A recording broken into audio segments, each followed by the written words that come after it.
Assalamualaikum warahmatullahi wabarakatuh. Tole gaarraas deebinee dhufnee jirra. Hordoftootaa fi daawwattoonni koo martinuu baga jiraattanii jecha har'aan tana immoo kan waliin laallu barnoota herregaa kutaa torbaffaa boqonnaa sadii mata duree reeshoo pirooporshinii fi dhibbarraa jedhu. Egaa jarri kun hedduu wal qabataadha kan addaan hin fagaanne jechuudha. Reeshoo pirooporshinii fi dhibbarraa kan jiru kun kan addaan hin cinne jechuudha. Mee jalqabatti jara kana sadeen tokko tokkotti ilaaluun dura reeshoo mata duree jedhu haa ilaallu. Egaa reeshoo fi pirooporshinii jee reeshoo jaa reeshoon maali kan jiruuf mee hojii garee kana xiqqoo haa ilaallu. Hojii garee kun maal ja'a? Hojii garee sadii tuqaa takka irratti hiriyoota keessan waliin irratti mari'adhaa jaa. Reeshoo baay'ina adurree gara baay'ina lukkuutti bifa salphaa ta'een barreessi jaa. Kana jechuun asitti adurreen tun sadii jira. Asitti ammoo lukkuuleen tun lamatu jira. Kana jechuun sadii irra lammaffaa jennee barreessina. Sadii irra lammaffaa jenneeti barreessina jechuun karaa salphaa ta'een barreessi gaafa jedhu. Asirratti gaa reeshoo karaalee sadiin ibsuu dandeenya. Reeshoo karaa sadiin ibsuu dandeenya yeroo jennu karaa ittiin reeshoo ibsinu reeshoo tokko bifa firaashiniitiin ibsuu dandeenya. Kanaas amma akkuma ammaan tana adurree kana gara bashootti gara lukkuutti jennee baay'ina adurree gara lukkuutti gaafa goonu sadii jala lamaatti ta'e. Kana jechuun bifa firaashiniitiin yeroo barreessinu.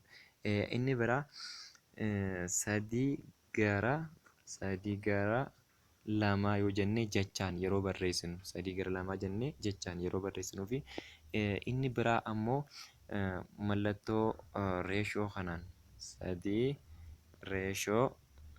reeshoo lamaa jennee akkanatti karaa sadeen kanaan barreessuu dandeenya jechuudha. Sadii gara lamaa bifa firaashiniitiin yoo barreessinu sadii irra lamaa, karaa jechaan yogguu barreessinu sadii gara lamaa, akkasumas bifa reeshootiin yogguu barreessinu sadii reeshoo lamaa jenneeti akkanatti karaa sadiin kana fayyadamnee reeshoo ibsuu dandeenya jechuudha. Inni biraa inni itti aanu asumarratti maal jaa reeshoo baay'ina barattoota dhiiraa gara baay'ina barattoota dubaraatti daree keessa jiraniitti ibsi jedha. Kanaas baay'inni barattoota daree keessa jiranii waliigalaa yoo fudhatte barattoota shamarranii 40 fi barattoota dhiiraa 30 jiraachuun ni mala. Kanaas gaafa bifa reeshootiin bifa salphaan gaafa keenyu asii zeeroon tun wal balleessiti.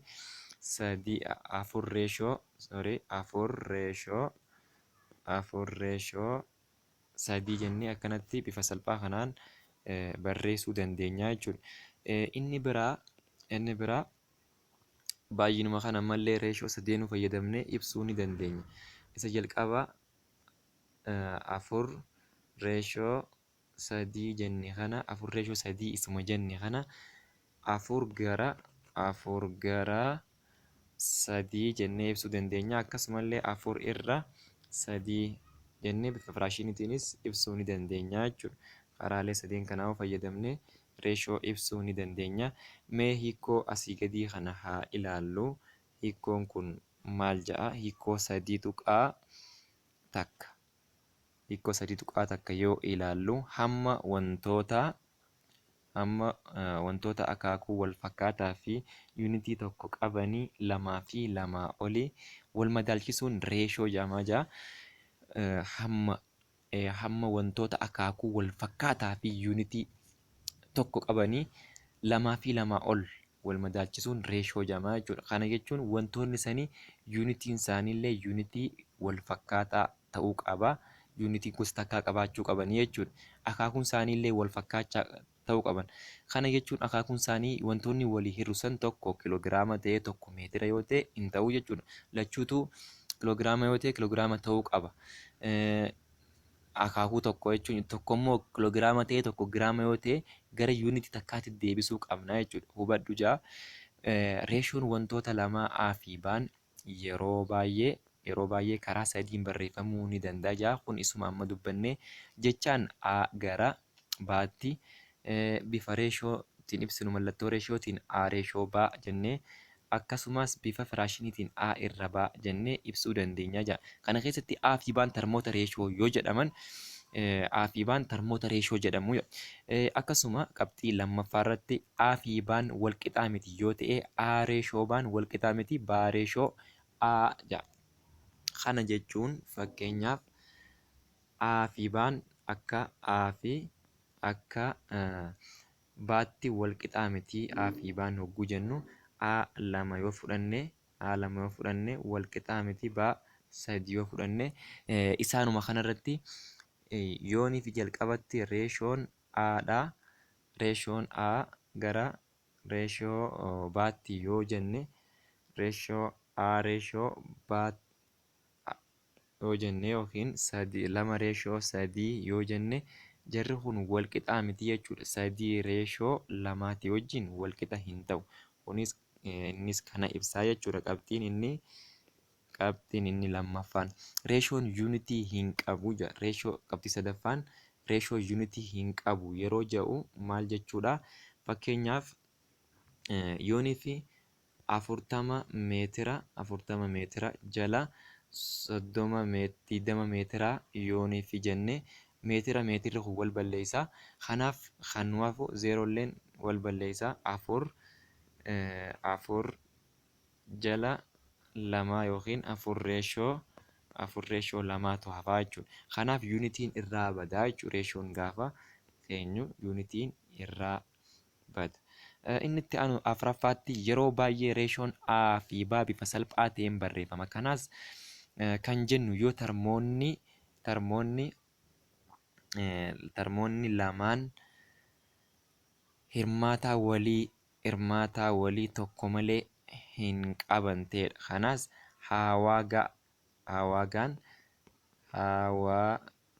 hawaagaan isaa hanga takka ta'utti jechuudha.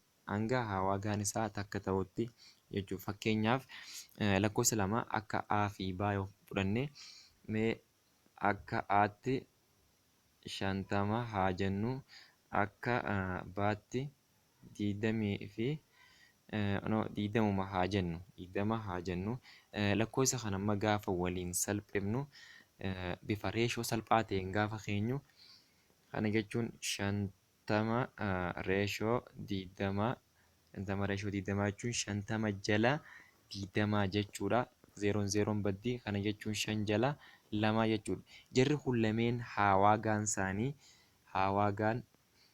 hawaagaa yookiin hirmaataa walii guddichi kan 5 fi 2 eenyu takka qofaa jechuudha. Takka qofa hanga kanatti salphachuu qaban jechuudha. Ganaa salphachuu hin danda'an. Lakkoofsi isaa wal faana salphachuu ni danda'an. Hin jiran waan ta'eef salphate jennaani jechuudha. Kanaaf hanga hawaagaan isaanii takka ta'utti deemuu qabnaa ja'a. Inni itti aanu fakkeenya daree tokko keessatti barattoota dhiiraa 30 fi barattoota dubaraa 36tu jira ja'a. Reeshoon barattoota dhiiraa gara barattoota dubaraatti barbaadi ja'a. Kanaas reeshoon barattoota dhiiraa gara barattoota dubaraatti yeroo barbaannu barattootni dhiiraa kun jalqaba kan ture 30 reeshoo 36 jennaa. Wal faana salphisu jechuun gaamma reeshoo bifa salphaan barreessine jechuun 30 jala 36 hogguu jennu wal faana lakkoofsa hiramuuf kunis asitti 30 kunis 5f ni hirama 6f ni hirama. Akkasuma 36lleen 6f ni hirama.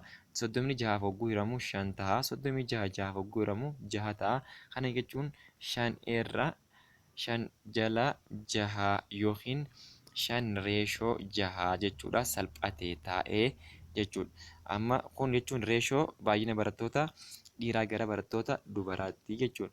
Karaa biraa immoo baay'ina barattoota dubaraa gara dhiiraatitti yoo jennu 36 jala 30 jenna. Ammallee gama lachuu kanaas 6f gaafa hirru 6 ta'a. Kanallee 6f gaafa hirru 5 ta'a. 5 6 reeshoo 5 ta'a jechuudha. Baay'ina barattoota dubaraa gara baay'ina barattoota dhiiraatti jechuudha. Inni biraa immoo maal jedha? Baay'ina barattoota dubaraa gara baay'ina barattoota waliigalaatti jedha. Baay'ina barattoota waliigalaa kana hin beeknu. Akkamitti argachuu dandeenya? 30 ida'uu 36. 30 ida'uu 36 maal ta'a? 66. Kan maali? Baay'ina barattoota waliigalaati. Baay'ina barattoota waliigalaati jechuudha. Egaa kana harkannee baay'ina barattoota dubaraa gara baay'ina barattoota waliigalaatti gaafa jennu 36 jala 66 jenna. Isaan kanaas wal faana waan wal fakkaatuuf salphisuu dandeenya. 36 kana 6 hogguu hirru 6 ta'a. Akkasuma 66 6 hogguu hirru 10 akka ta'a jechuudha. Kana jechuun gaamma reeshoon baay'ina barattoota dubaraa gara baay'ina barattoota waliigalaatti maal ta'a? 6 reeshoo 10 akka ta'a jechuudha. Akka kana inni itti aanu fakkeenyi inni itti aanu yoo ilaallu fakkeenya itti aanu fakkeenya lammaffaan jechuudha. 800 reeshoo 3 reeshoo 5tiin qoodi ja'a. Kanas lakkoofsa kanatti kennamu kana akkaataan itti dalagnu fakkeenyaaf amma asitti 800 nuuf kennamee jira. 800 nuuf kenname kanaan 800 nuuf kennamee jira. 800 kan nuuf kenname kun akka Z yookiin zaatti fudhannaa. Qubee tokko bakka buufnee fudhannaa. Reeshoowwan nuuf kennaman ammoo reeshoo M dhaan akka walqixa M'n 3 jennee akkasuma N'in ammoo 5 jennee yoo fudhanne kana booddee yooniif imma M'in kun eenyutu salphatee 3 ta'e kan jedhuu fi N'in eenyutu salphatee 5 ta'e kan jiru barbaaduudhaaf M kana jala M ida'uu N goona baay'isuu Z. Kana jechuun isa booddee maal goona? Akka M'tti 3 qabna jennee 3 jala akka M ida'uu N'tti immoo 3 ida'uu 5ti. Akka Z'tti baay'isuu 800 jenna. 800 hogguu baay'ifnu asumatti gaamma 3 jala 3 ida'uu 5 jechuun 8 baay'isuu 800ti. 800 kun yooniif 8 firru 100 takka ta'a. 100 takkaatu hafa. 8 ammallee 8 fi yeroo asitti akkaan nu hafa. As gubbaatti 3 fi 100 kana hogguu waliin baay'ifnu 3 baay'isuu 100 jechuun 300 ta'a. Jala takkaa jira waan ta'eef takka yoo jiraates yoo dhiises rakkoon qabu barreessuu baannus jechuudha. Kanaaf 300tu jalqaba salphatee 3 deebi'ee gaafa reeshoodhaan ibsinu jechuudha. Akkasuma M'dhaaf hogguu barbaannu amma egaa M keenya meeqa arganne? M'in 300tu salphatee 3 dhufee jechuudha. Inni itti aanu immoo N'dhaaf yoo barbaannu N jala M ida'uu N baay'isuu Z yogguu jennu bakka inni keenyaatti immoo meeqa qabna? 5 qabna. 5 jala 3 ida'uu 5 baay'isuu 800 yeroo jennutti egaa asitti amma 5 jala 8 baay'isuu 800 yeroo jennu 800 kana 8f hogguu hirru meeqa ta'a? 100 ta'a. Akkasuma 8f hogguu hirru takka ta'a. Kana booddee maal ta'a? 5 baay'isuu 100 jechuun 500 ta'a. Jala isaa takkaa jira waan ta'eef egaa amma asitti maal argannaa jechuudha? 500tu salphatee bakka N keenyaatti jechuudha. Bakka N'tti 500tu salphatee 5 dhufee jechuudha. Kanaas yeroo mirkaneessinu amma 300 ida'uu 500 gaafa walii daanu meeqa ta'a? 800 ta'a jechuudha. Egaa reeshoo jara kanaa ammaas 300 reeshoo 500 gaafa jennu yeroo salphatu maal ta'a? 3 reeshoo 5 ta'a jechuudha. Hanga kanatti salphatee deemuu qabaa jechuu nutti agarsiisa. Inni itti aanu fakkeenya sadaffaa yoo ilaallu egaa fakkeenya sadaffaan ammoo maal ja'a?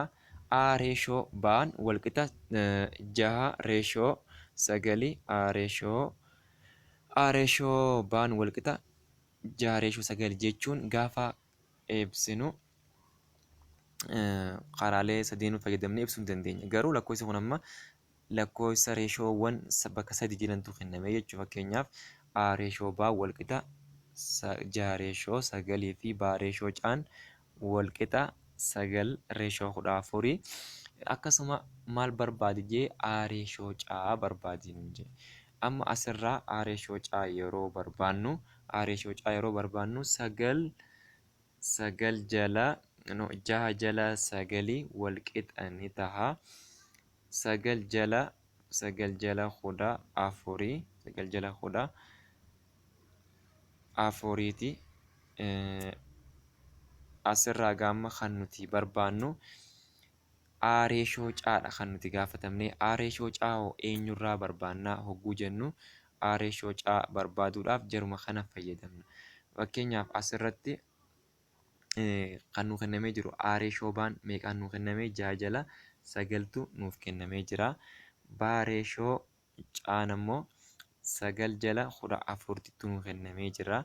Asirraa A reeshoo C yoo barbaannu A reeshoo C gaafa barbaannu A reeshoo B